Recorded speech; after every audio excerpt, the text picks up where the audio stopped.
días a todos. Invito a que abras tu Biblia en Filipenses capítulo 1. Hoy vamos a terminar este primer capítulo de Filipenses. Para quienes se han perdido las últimas semanas, tomamos una pausa en nuestro estudio del Evangelio de Lucas y estamos estudiando Filipenses durante las vacaciones de verano.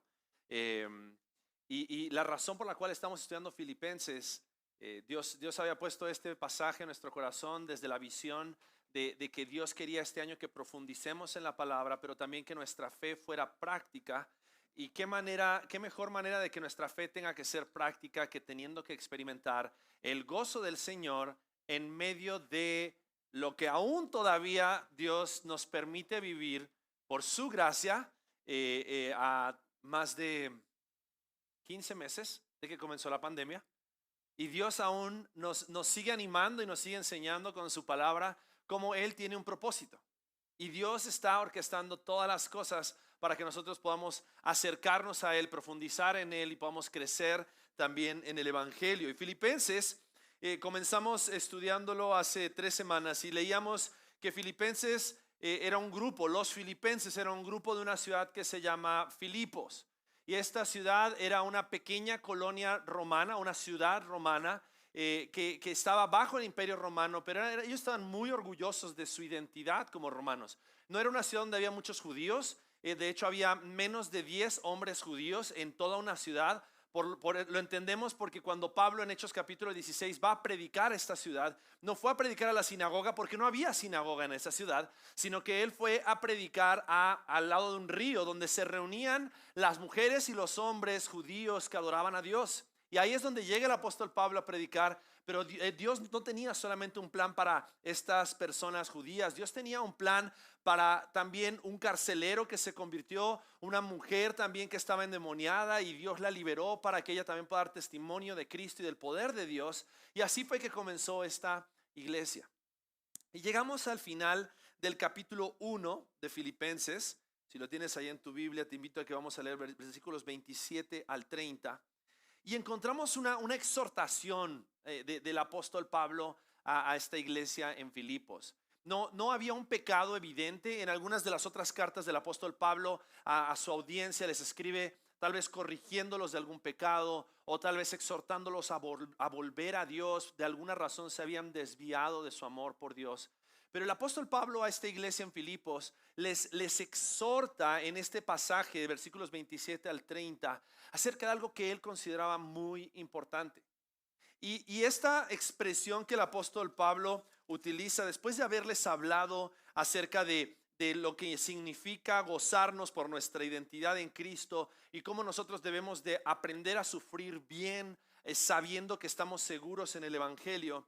El apóstol Pablo a partir del versículo 27 les da una exhortación donde él les dice: solamente les pido una cosa, solamente les pido una cosa. Y les va a recordar cuál era su propósito. El propósito nuestro como hijos de Dios, como personas que creemos en el Evangelio de Jesucristo, es la misma exhortación que Pablo tenía para la iglesia de Filipos, la exhortación que Dios tiene también para nosotros. Y es: solo te pido una cosa. Y dice el versículo 27, compórtense de una manera digna del Evangelio de Cristo.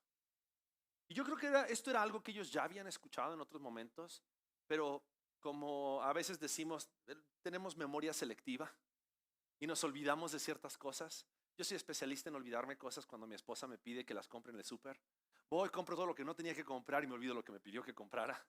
Y hay veces que mi esposa me dice: te pido por favor, a ver, mírame los ojos, como niño chiquito, a ver, mírame los ojos, ¿qué vas a comprar? ¿No? Y me hace una lista, y ahora me hace una lista con una aplicación y entonces yo voy checando y ella va viendo que voy checando todas las cosas que tengo que comprar en el súper. Lo hace porque me ama. Y la realidad es que nos olvidamos, muchas veces nos olvidamos de cosas. Y mi esposa siempre me dice: por favor, te pido que me prestes atención y que recuerdes lo que te estoy pidiendo que hagas, ¿no? Y hay muchas cosas que no me olvido, pero a veces esa cosa específica que ella me pidió me la olvido, ¿no? Y a veces parecería que nos pasa lo mismo con la palabra de Dios. Parecería que leemos acerca de este Dios grande, poderoso, incomparable. No hay nadie como nuestro Dios. Y estamos acá cantando con toda la fuerza, con toda la potencia y nos entregamos en adoración. Y de repente salimos, así es como que cruzamos el umbral místico, o sea, la puerta.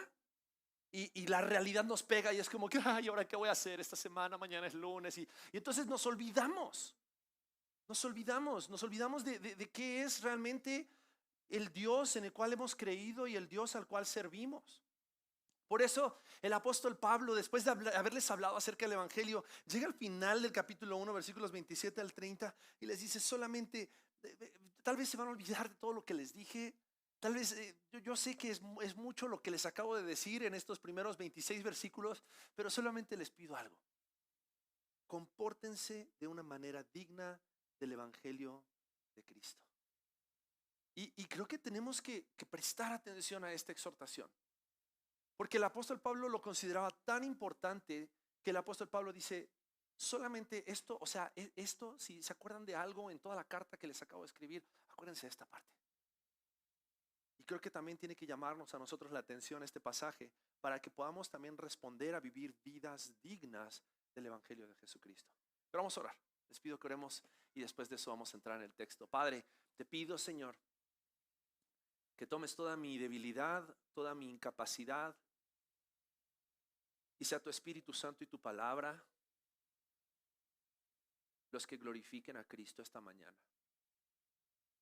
Te ruego, Señor, que tú puedas hablar a cada uno de nuestros corazones, hablar a cada una de nuestras mentes, porque necesitamos escuchar tu voz. Danos un mensaje fresco. Anímanos, Señor, a recordar tu propósito para nuestras vidas. En el nombre de Cristo Jesús. Amén. Vamos a leer el pasaje, ¿les parece? Dice el apóstol Pablo, versículo 27. Solamente compórtense de una manera digna del Evangelio de Cristo. De modo que ya sea que vaya a verlos o que permanezca ausente, pueda oír que ustedes están firmes en un mismo espíritu, luchando unánimes por la fe del Evangelio. De ninguna manera estén atemorizados por sus adversarios, lo cual es señal de perdición para ellos, pero de salvación para ustedes. Y esto de Dios. Porque a ustedes se les ha concedido por amor de Cristo no solo creer en Él, sino también sufrir por Él, teniendo el mismo conflicto que vieron en mí y que ahora oyen que está en mí. Y el apóstol Pablo les había hablado acerca de cómo en la vida cristiana vamos a padecer, de cómo en la vida cristiana tal vez vamos a sufrir circunstancias adversas, pero en medio de las cuales nosotros podemos gozarnos, y después les enseña cómo sufrir. Pero ahora en estos últimos 4 versículos, versículos 27 al 30, les va a hablar acerca de cómo vivir. ¿Cómo vivir en medio del sufrimiento? ¿Cómo vivir en medio del padecimiento? ¿Cómo entender los propósitos de Dios para nuestras vidas? Y el apóstol Pablo comienza diciendo en el versículo 27, compórtense. Compórtense y dice cómo, de una manera digna. No porque tal vez en la iglesia en Filipos estuviese haciendo algo que no era un comportamiento digno, pero el apóstol Pablo quería recordarles por qué ellos tenían que tener este comportamiento. Y específicamente, él utiliza una palabra en el original que está haciendo referencia a su identidad como ciudadanos. ¿Se acuerdan que les mencioné de que esta iglesia de Filipos estaba bajo el imperio romano? Y para ellos era un gran honor y una gran dignidad saberse parte de este imperio. Dicen que la ciudad de Filipos, en su arquitectura, en su cultura, era como una pequeña Roma. De hecho, si tú ibas a la ciudad de Filipos, te sentías como si estuvieses en una colonia de la ciudad en Roma. Las calles, la arquitectura, todo era como Roma. Ellos se sentían orgullosos de estar bajo ese imperio, ser una ciudad que representaba a Roma en ese lugar. Y entonces lo que el apóstol Pablo está haciendo referencia es: compórtense como ciudadanos, así como ustedes se enorgullecen de ser romanos, y así como ustedes están dispuestos a someterse al gobierno romano y están dispuestos a levantar la bandera de Roma y de decir que el César es su rey, casi su Dios. Y que ustedes están dispuestos a hacer lo que Él les pide que hagan, así como ustedes se comportan como romanos. Y un comportamiento de un romano caracterizaba lo que esas personas eran. Déjame hacerte referencia a algo. En Hechos capítulo 16, después de que habían azotado a Pablo, encarcelado a Pablo, y después al día siguiente van y lo liberan, el apóstol Pablo dice, casi así, parafraseando lo que sucedió: pues qué bueno que me liberaron, porque yo también soy ciudadano romano. Y los líderes de esa ciudad se quedaron así como de que, o sea, golpeamos a un romano, encarcelamos a un romano sin haber sido juzgado justamente. Para ellos era como que le fallamos a Roma. Le fallamos a Roma porque nuestro comportamiento no fue digno de Roma. Y el apóstol Pablo utiliza toda esa referencia y dice: solamente les pido algo, que su comportamiento no sea digno del César, que su comportamiento sea digno del Evangelio. Que su comportamiento sea digno del Evangelio de Jesucristo. Y vamos a darnos cuenta cómo, así como para ellos su comportamiento dentro del contexto de la cultura en la cual ellos vivían representaba a Roma, nuestro comportamiento como hijos de Dios representa el Evangelio. ¿Sabías que la mejor impresión del Evangelio que las personas pueden llegar a tener es la forma en la cual tú vives? Por eso el apóstol Pablo está diciendo aquí: ¿saben qué? A lo mejor se van a olvidar de toda la teología que les enseñé, pero solamente les pido algo, que su comportamiento sea digno del Evangelio de Cristo.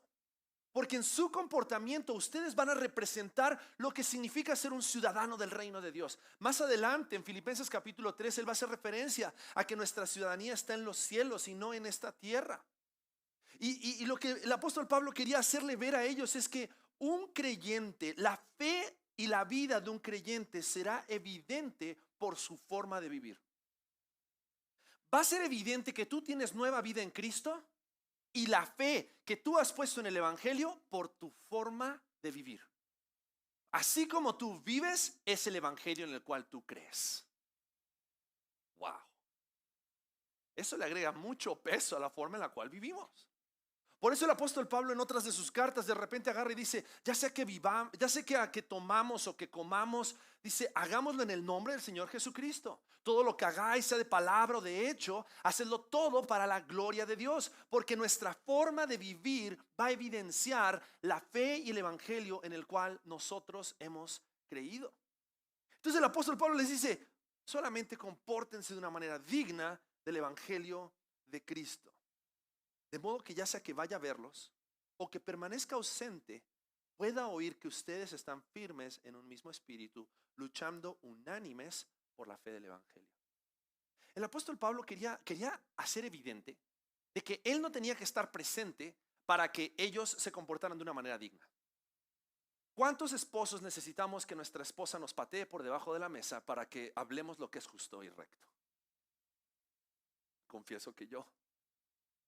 De repente se me van las cabras al monte, no me sube bien el agua al tanque y de repente estamos platicando con alguien y yo es como que, digo ardilla, y entonces me distraigo y empiezo a platicar de otra cosa y empiezo a cambiar de tema y mi esposa por debajo de la mesa me da una patadita para, ok, tengo que regresar, perdón, me distraje, o agarro el teléfono, ¿no? Y de repente alguien me manda un WhatsApp y mi esposa, perdón, ¿de qué estábamos hablando? Y necesitamos que nos recuerden, necesitamos que nos hagan volver a lo que es recto. Y el apóstol Pablo dice: ¿saben qué? Quiero escuchar de ustedes.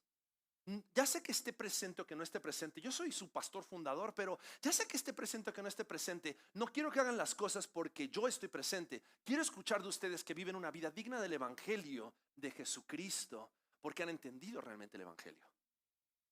No porque estoy ahí diciéndoles: haz esto, no hagas lo otro, sino porque ustedes han entendido el evangelio de Jesucristo.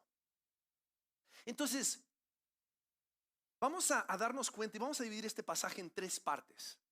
Porque si la fe del creyente será evidente por su forma de vivir, entonces, ¿cómo es que nosotros vemos evidente la fe en un creyente de manera práctica? Fíjate lo que dice la segunda parte del versículo 27.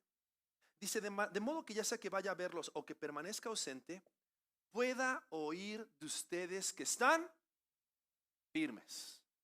Firmes. La palabra aquí es la palabra staikos, de donde viene nuestra palabra en latín y en español estaca. Cuando tú pones una estaca es para asegurarte que algo no se mueva. ¿Alguna vez te has ido a acampar y has puesto una tienda de campaña? Si tú pones las estacas bien, cuando llueve, la realidad es que tu carpa va a cumplir su propósito y no se te va a meter agua a la tienda de campaña. Pero si tú no pones una estaca firme y profunda, lo que sucede es que cuando llueve, la carpa de arriba se pega a la carpa de adentro y el agua se empieza a filtrar. La estaca tiene el propósito de hacer que algo se mantenga firme. Esos son consejos para cuando vayas a acampar, ¿ok? La estaca tiene el propósito de que algo se mantenga firme. Pero aquí el apóstol Pablo está diciendo, lo que yo quiero estar escuchando de ustedes es que ustedes están viviendo una vida digna del evangelio porque están, dice, estaicos. Y la expresión está diciendo y la está usando como una expresión militar. Y es el hecho de que una persona tiene que estar firme y tan clavada que no haya nada que lo mueva. Y por eso el apóstol Pablo está diciendo, una persona que es digna del evangelio, que su andar es digno del evangelio, es una persona que permanece en la fe. Es una persona que está tan clavado con el evangelio, tan clavado en el evangelio, que no importa cualquier viento de doctrina que venga, no lo va a mover. No importa tal vez cualquier nueva tendencia, cualquier nueva moda, no lo va a mover. No importa lo que diga la sociedad y la cultura, no lo va a mover. No importa su condición económica, no importa lo que venga, no se va a mover. Y es increíble cómo este término militar se lleva a la práctica en el ejército. En algún momento vi un video donde mostraban a los policías o miembros de la guardia de la reina en el Palacio de Buckingham. Ellos están parados, llueve, truene, relampaguee, caiga nieve, lo que sea, están parados y no se mueven. Están protegiendo a la reina y ellos saben que se les asignó un lugar y no se mueven. Porque ellos entienden que tienen que estar ahí firmes, parados, cumpliendo su propósito. Y lo que el apóstol Pablo está diciendo es, la pelea en la cual nosotros estamos, la razón por la cual tú tienes que estar firme es porque hay alguien que quiere que tú retrocedas. Es porque hay alguien que quiere que tú pierdas tu propósito. Hay alguien que quiere que tú dejes de luchar, dejes de pelear y entonces no permanezcas en la fe. Y lo que aquí el apóstol Pablo está diciendo es, una persona que realmente ha puesto su fe en el evangelio va a ser evidente por su forma de vivir, porque pelea y permanece en su fe. No es una persona que dice, oh, gloria a Dios, qué bueno es Dios, Dios es bueno, es grande, es provisor, es una bendición para mi vida. Y después levanta el puño y dice, Dios, ¿por qué me fallaste? No digo que hayan momentos o no hayan momentos en los cuales tal vez cuestionemos la voluntad de Dios. Pero es una persona que jamás va a cuestionar su fe. Es una persona que permanece firme, se planta firme. Ahora, algo que está increíble de este versículo 27 es que esta posición de tener que estar firmes, en el 1 Corintios capítulo 16 versículo 13 utiliza la misma palabra y dice, estén alerta, permanezcan firmes en la fe, y utiliza la palabra, la expresión, pórtense varonilmente y sean fuertes. Y de ahí surge la expresión, ¿somos hombres o payasos? Pórtense varonilmente. Y eso no significa de que, entonces no es rol para las mujeres. No, no, no, no, no, no. Lo que está diciendo es, sean valientes. Amárrense y venga lo que venga. Ustedes tienen que permanecer firmes en su fe. Porque si ustedes permanecen firmes en su fe, van a dar testimonio del evangelio. Si ustedes permanecen firmes en su fe, porque la pelea es por permanecer en la fe, ustedes van a poder agarrar y van a dar testimonio de quién es Cristo. Ahora, algo increíble del versículo 27 también es que no solamente Dios nos dice tienen que permanecer firmes, a través de Pablo nos dice permanezcan firmes en su fe, sino que dice no están solos. Y utiliza 3 expresiones para hacernos ver de que no estamos solos. Nadie pelea solo, ¿se acuerdan? Bueno, chale. Es un chiste local para los hombres que fuimos a la conferencia de hombres. Dice lo siguiente, fíjate. De modo que ya sea que vaya a verlos o que permanezca ausente, pueda oír que ustedes están firmes y presta atención, en un mismo espíritu, luchando unánimes por la fe del evangelio. Y habla de 3 cosas. 3 cosas que nos ayudan a poder luchar y pelear y permanecer firmes. Lo primero que dice es un mismo espíritu.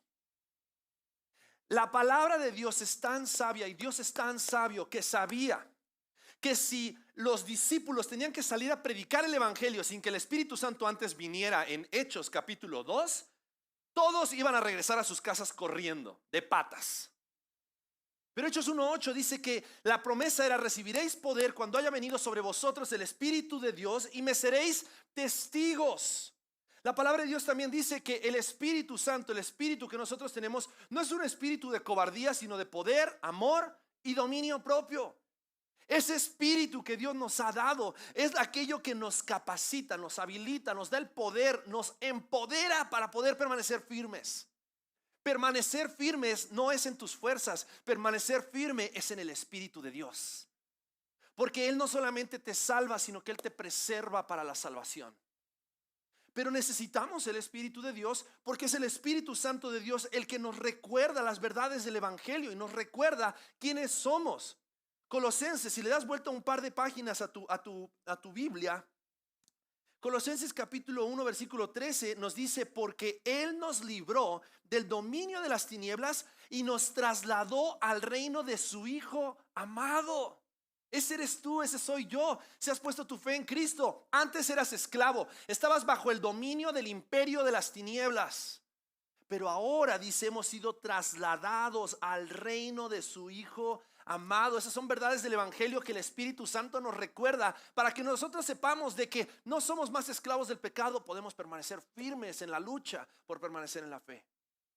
Él nos ha dado un mismo espíritu, un mismo poder para que podamos ser valientes en la pelea por el Evangelio. Pero también, fíjate la siguiente parte del versículo 27. Dice, nos ha dado un mismo espíritu, pero después dice luchando. Y esta expresión luchando en el original es luchando juntos. Habla acerca de plural, luchando juntos. ¿Y por qué es importante entender que estamos luchando juntos? Porque Dios no solamente te ha provisto al Espíritu Santo para que esté contigo en medio de la pelea, sino que Dios te ha provisto de una comunidad de fe, hermanos y hermanas en Cristo, para que puedas luchar con ellos por la fe. Y el hecho de que nosotros tenemos una comunidad por la cual nosotros y con la cual nosotros luchamos, nos tiene que animar a saber que no estamos solos en la pelea y saber de que hay alguien que tal vez está luchando igual o peor, pero estamos luchando juntos. Me encantan las películas de guerra y una de las películas que me gustan por la parte de todo lo que cuenta de historia, pero al mismo tiempo la trama y cómo presentan al Imperio Romano, es la película de Gladiador. La película de Gladiador, si se acuerdan, hay un momento en que los lanzan al Coliseo Romano y entonces de repente ahí Máximo le dice a los demás: si cada uno pelea por su cuenta, vamos a morir todos, pero si peleamos juntos, vamos a ganar. Tenemos más probabilidades de sobrevivir. Y la realidad es que militarmente una persona tiene menos probabilidades de sobrevivir que un grupo de soldados entrenados para pelear. Nuestro entrenamiento no depende de nuestra capacidad, depende del poder del Espíritu Santo. Pero al mismo tiempo aquí Pablo está diciendo: tú no estás solo en la pelea. Dios ha provisto de hermanos y de una comunidad de fe que están listos para pelear contigo. Y la realidad es que luchar juntos habla acerca de una misma comunidad donde juntos estamos hombro con hombro. La palabra staikos, de permanecer firme, es una expresión militar, pero esta expresión de luchar juntos tiene que ver con una expresión deportiva y tiene que ver con el hecho de que somos un equipo. Y como equipo tenemos que estar viendo por la victoria del equipo. No solamente estamos viendo por nuestra victoria, estamos viendo por la victoria de la iglesia de Jesucristo, de la comunidad de fe a la cual pertenecemos. Pero la verdad es que para poder hacerlo requiere humildad y sacrificio. Humildad para el hecho de saber de que tal vez no estás tan fuerte como piensas y necesitas la ayuda de tus hermanos mayores o más fuertes para poder permanecer firme en medio de la pelea. Humildad para reconocer que la lucha que nosotros tenemos no es contra carne y sangre, sino contra principados, potestades y huestes de maldad. Por lo tanto, necesitamos de nuestros hermanos en la fe para poder luchar y permanecer juntos. Luchamos juntos. En esas películas de guerra, 300 y todas esas, algo increíble que hacían los romanos era la muralla de escudos. ¿Alguna vez lo viste? Todos se plantaban con sus escudos uno al lado del otro. Y si alguien abría el escudo, se venían todos para adentro y no solamente corría peligro esa persona, corría peligro todos los que estaban ahí. La vida de los demás en ese batallón dependía de que tú te mantuvieras firme y que estuvieses consciente de que tus decisiones afectaban al resto de las demás personas. ¿Sabes cuántas veces somos negligentes en no darnos cuenta de que nuestra lucha como hermanos en Cristo, la pelea en la cual estamos, hay personas que dependen de ti? Y quiero que mires a tu derecha, a tu izquierda, adelante, atrás tuyo. Esas personas que están alrededor tuyo están peleando junto a ti, hombro con hombro. No podemos descuidarnos, no podemos bajar la guardia. Tenemos que estar dispuestos a seguir avanzando y luchar juntos. Dios nos ha hecho una comunidad. Luchando juntos requiere humildad, requiere sacrificio. Requiere sacrificio también para entender que muchas veces tienes que estar dispuesto a dar tu vida por la vida de algún hermano. Y no te estoy hablando tal vez de hacerlo físicamente, aunque tal vez alguno en algún momento se encuentre en una situación de preservar la vida física de su hermano. Pero ¿qué estás dispuesto a hacer por tus hermanos en Cristo? ¿Qué estás dispuesto a hacer por esta comunidad de fe? Tal vez no conoces los nombres de todas las personas a tu alrededor, pero déjame decirte algo: si ellos han puesto su fe en Cristo Jesús, ellos han sido comprados con la sangre del Cordero. Y Dios no solamente me los ha encomendado a mí y a Bai como pastores de la iglesia, Dios te los ha encomendado a ti para que juntos edifiquemos la iglesia. Por eso estamos juntos, para luchar, un mismo espíritu, luchando juntos. Pero después dice, la última parte del versículo 27, luchando juntos, y dice, unánimes por la fe del evangelio. Unánime significa con un mismo sentir, con un mismo ánimo, con un mismo corazón, entendiendo de que nosotros hemos sido librados por la sangre y la obra de Cristo Jesús en la cruz, de la esclavitud del pecado. Si hay algo que nos mueva a pelear, es saber que Cristo padeció por nosotros para que nosotros seamos libres. La razón equivocada para pelear, por ejemplo, sería pensarnos que tenemos que pelear por miedo al pecado. No, al pecado lo venció Cristo en la cruz. Si tú estás viviendo mirando hacia atrás con miedo al pecado, te vas a perder la oportunidad de poner tu mirada hacia el frente y poner tu mirada en Cristo Jesús. Nuestros ojos tienen que estar puestos en Cristo, el autor y consumador de nuestra fe. Nuestro corazón, nuestro deseo para pelear es que hemos sido hechos libres en Cristo. ¿Y por qué hemos sido hechos libres en Cristo? Entonces tenemos una razón para pelear. Peleamos por Cristo y por el evangelio de Jesucristo. Por eso dice unánimes por la fe del evangelio. La pelea es por permanecer en la fe, y no estás solo en la pelea. Estamos en una pelea, sí, pero no estás solo, estamos juntos. Peleemos juntos, entendiendo de que no estamos peleando para vencer al pecado. Estamos peleando porque Cristo ya venció en la cruz del Calvario.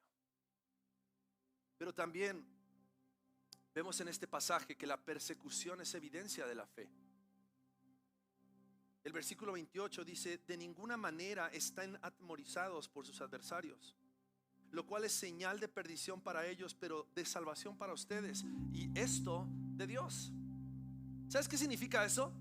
Si tú padeces persecución, gózate, alégrate, porque si tú estás padeciendo persecución, es porque aquel que te está persiguiendo tiene más miedo de que tú ganes que de que pierdas. Y la realidad es que aquel que nos persigue ya fue derrotado por Cristo en la cruz del Calvario. Aquel que es el acusador, aquel que quiere atemorizarnos, ya ha sido derrotado en la cruz del Calvario. Por lo tanto, Pablo dice: no se atemoricen. Si los persiguen, hay un dicho popular ahí que algunos se lo atribuyen al libro de Don Quijote, pero no es del libro de Don Quijote. Pero hay un dicho popular que dice: si los perros ladran, dice Sancho, es porque estamos cabalgando. Si la gente habla, si la gente critica, si la gente, algo debes estar haciendo. Y qué bueno si aquello que tú estás haciendo es vivir por el evangelio. Porque si tú estás viviendo por el evangelio y eres perseguido, es porque estás predicando el evangelio correcto. Ese evangelio que los mismos judíos estuvieron dispuestos a desechar y despreciar de Jesucristo. Pero el hecho de que estemos siendo perseguidos muchas veces puede llegar a poner en cuestionamiento si realmente estamos bien, si realmente estamos haciendo las cosas bien, si realmente hemos creído en Dios. Porque no se supone que si creemos en Dios entonces todas las cosas nos tienen que ir bien. No, ojo, si creemos y amamos a Dios, todas las cosas van a ayudar para bien.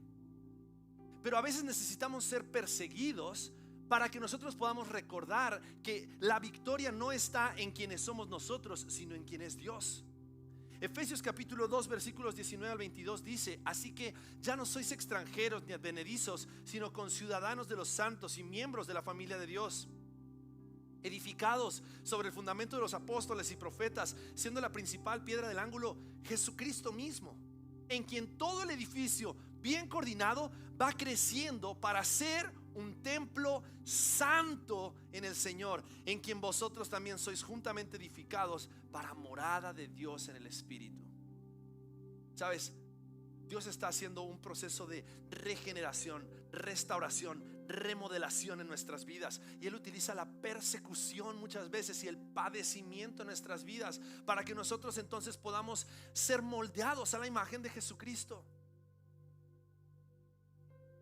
Y en ese ser moldeados a la imagen de Jesucristo, dice este pasaje, podamos ser ese templo santo en el Señor. Y al ser un templo santo en el Señor, entender que la persecución es evidencia de nuestra fe, y nuestra aprobación no proviene de que las personas estén de acuerdo, sino de que Cristo, Él hizo la obra necesaria para ser aprobado por el Padre. Y nosotros, al estar de acuerdo con Cristo y declarar que Jesús es el Hijo de Dios, nosotros podamos estar en paz con Dios. Pero por último, la pelea es permanecer en la fe, la persecución es evidencia de la fe. Por último, el padecimiento es un privilegio de la fe.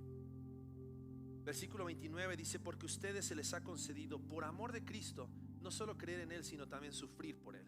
Fíjate esto: porque Dios te amó, porque Dios te ama, te ha concedido, te ha dado la gracia de sufrir por Él.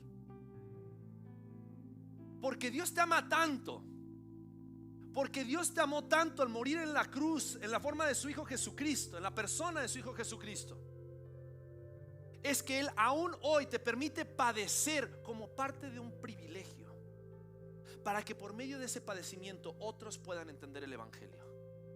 Para que por medio de ese padecimiento otros puedan entender que nuestra esperanza no está puesta en que nuestras enfermedades y nuestras dolencias y nuestras persecuciones se acaben sobre esta tierra. Nuestra esperanza está puesta en cielos nuevos, tierra nueva, donde no habrá más persecución, no habrá más llanto, no habrá más dolor, y donde Cristo reine por la eternidad. Y la realidad es que si estamos hoy padeciendo, es una gracia. Es una gracia de Dios, es un privilegio. Dios nos ha concedido. O sea, me encanta cómo lo escribe y lo describe el apóstol Pablo. Dios nos ha concedido, te voy a dar chance de que padezcas. No solo creer, sino que te va a dar chance, por amor de Cristo, de que sufras por Él, teniendo el mismo conflicto que vieron en mí y que ahora oyen que está en mí. Porque sabes, muchas personas no van a escuchar tu predicación del evangelio tanto como cuando vean el evangelio a través de la forma en la cual padeces. Dios le permitió a mi familia, por su gracia, que podamos padecer cuando mi hermana tenía 13 años y ella partió a la presencia del Señor. Y como familia, mis papás y yo pudimos padecer por la gracia de Dios el sufrimiento. Pero ¿sabes cuántas personas a través de eso escucharon el evangelio en la escuela de la cual nosotros éramos parte? Porque ella falleció en una excursión de la escuela. Dios sabía que nuestro padecimiento iba a ser para testimonio del evangelio de Jesucristo. Y conozco personas dentro de nuestra iglesia que han tenido que padecer ahora durante la pandemia. Un esposo que ha fallecido, un familiar que ha fallecido, un trabajo que has perdido. Pero que tu padecimiento no sea en vano, Que tu padecimiento sea para la gloria de Dios. Que tu padecimiento sea parte de la demostración de la gracia de Dios y que otros puedan ver el evangelio en ti, porque padeces entendiendo que todo eso obra para bien para aquellos que han sido llamados por pura gracia por Dios. Entonces, aquellos que hemos creído en Cristo Jesús, la fe del creyente debe ser evidente por nuestra forma de vivir, entendiendo que la pelea es permanecer en la fe, la persecución es evidencia de la fe, el padecimiento es un privilegio de la fe.